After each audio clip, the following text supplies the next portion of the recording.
The 5 craziest, best, fantastic, beautiful, stunning moves of the Lightning Kid.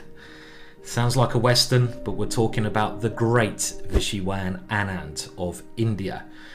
One of the most talented players ever to have graced the game of chess, and he's achieved a lot in his lifetime.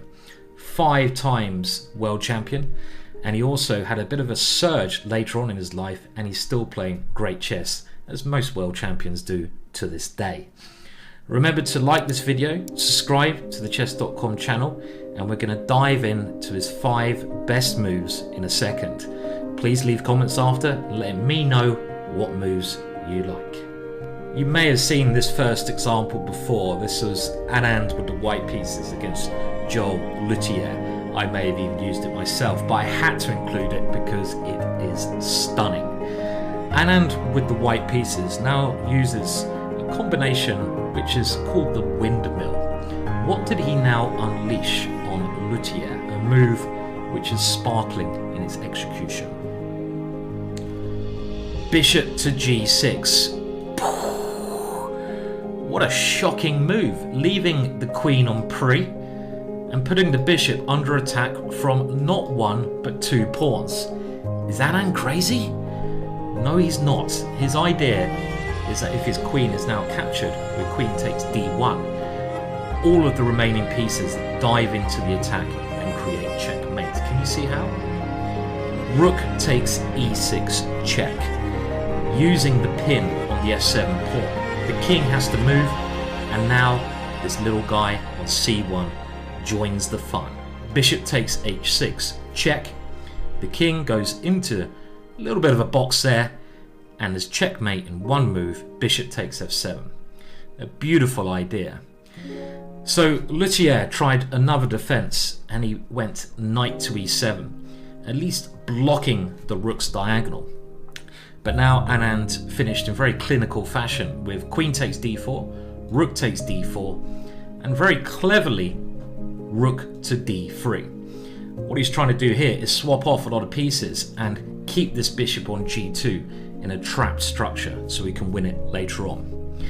And after rook to d8, he simply swapped off rooks, went bishop d3 with a clearly winning position. That little guy there is going nowhere, and white also has the idea of bringing the dark square bishop into f6.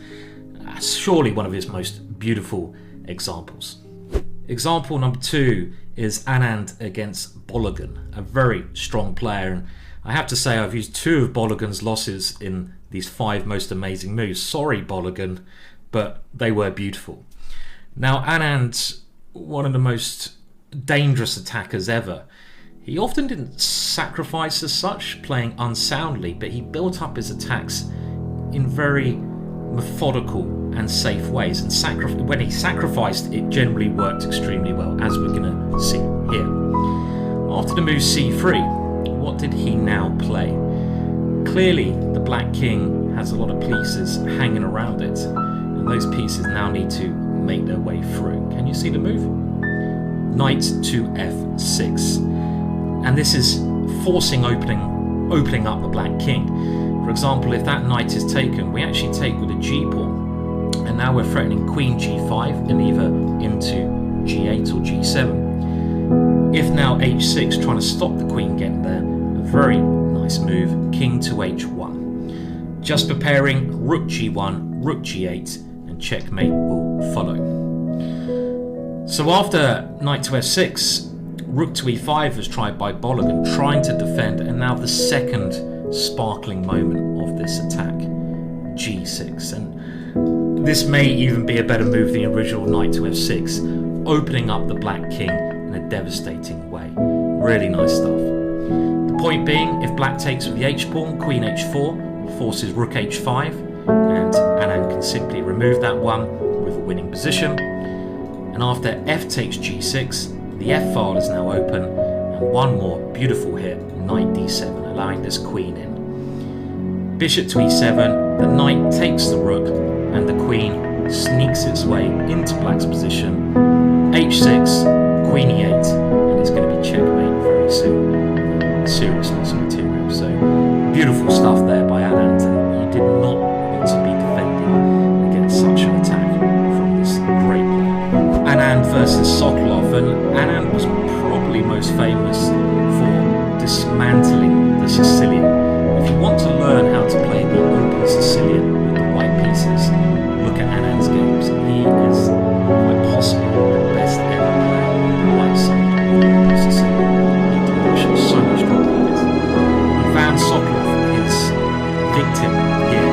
How did white now start forcing his way through to get to that black king? Rook takes f7, the first blow. This pulls out the black king and allows white's queen to come in via h5. The issue black has here is his rook is often under attack, so he has to keep defending that one with the king to effect. g6 would lead to checkmate. Bishop finally coming here, and after king to f8, Anand now plays his other rook over. This has to be blocked. Knight to f6 moves that guy, and after bishop takes f6, we see again another follow-up tactic. This is very typical of Anand's play. It'd be one punch after another punch. He was a combo chess puncher. Knight on d to b5, unleashing the bishop to the knight here, the other side of the board, crisscrossing towards the black king. Sokolov took that one. Knight takes tempo on the queen, queen d7, and now simply queen takes h7, creating a deadly threat. Can you see the threat? Remember, you can pause if you want to look a little bit deeper. This move again is quite magical because you could have taken a knight with check, but there's an even stronger threat. For example, had b6 been played, the threat is rook takes f6, followed by bishop h6 and mate. Sokolov tried queen to e7, but we see now rook f6 anyway. The pawn cannot capture, and after queen takes, bishop takes c5, rook e7, queen h8, knight is going to come into d6, and Sokolov resigned in a hopeless position. The black king cannot do anything. Another piece will dive in. Very, very nice stuff from Anand. When looking at Anand's best moves, it's very hard just to pick one move because, like I said, he's a combo puncher. And this is one of his most famous games. Poor old Bologan again. Bologan, whenever he gets paired against Anand, must shed a little tear of pain. And after bishop b7 from Bologan, Anand again creates a piece of art. Rook takes e6.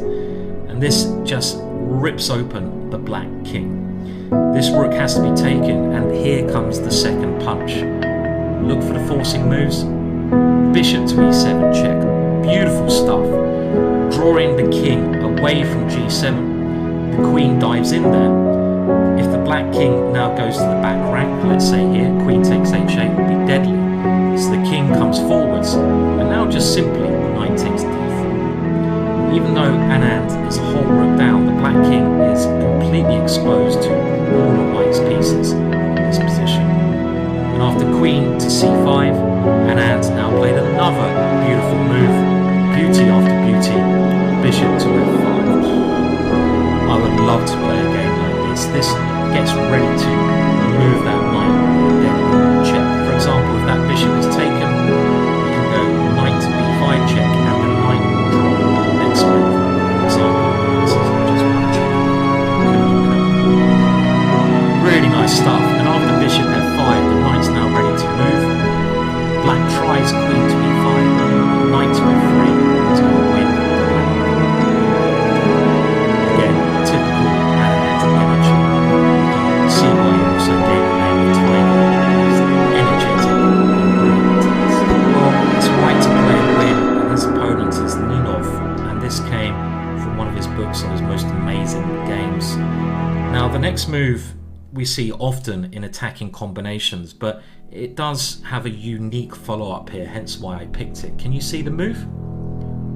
Bishop takes h7. But more importantly, it's not just the move that you have to see, it's the follow-up. A very good bit of advice actually is, a lot of Russian and good trainers, when they give tests to their pupils, they don't say, what's the first move? They say, what's the last move in the combination? You might see the first move, but you could just be losing a piece here unless you see what to do next. And what is the point here? Did you see this when you were looking? G6. And I love this move. If the pawn captures, we win the rook. win the game. And if the king captures on g6, then queen d3, and this king is going to have nowhere to run to. One very nice line goes king h6, knight to f5 check, giving up another piece, but taking the f5 square away. And after queen h3 and rook g1, we can see that black is helpless. Beautiful, beautiful move. So g6 check, force king g8, and now queen h3, threatening checkmate on h7, combination punching. Knight to f6 was tried. If pawn takes g6, the rook would have captured on f8, and then simply knight to e6 check, and black's rook drops and he's under attack. After knight to f6, simply pawn takes f6, and black resigned after pawn takes g6, pawn takes g7. The black king has been completely ripped apart. Very, very nice stuff from Anand. You can see his pure talent here. Which of those moves was your favourites? Do remember to like and subscribe to the chess.com channel. Also, please suggest what other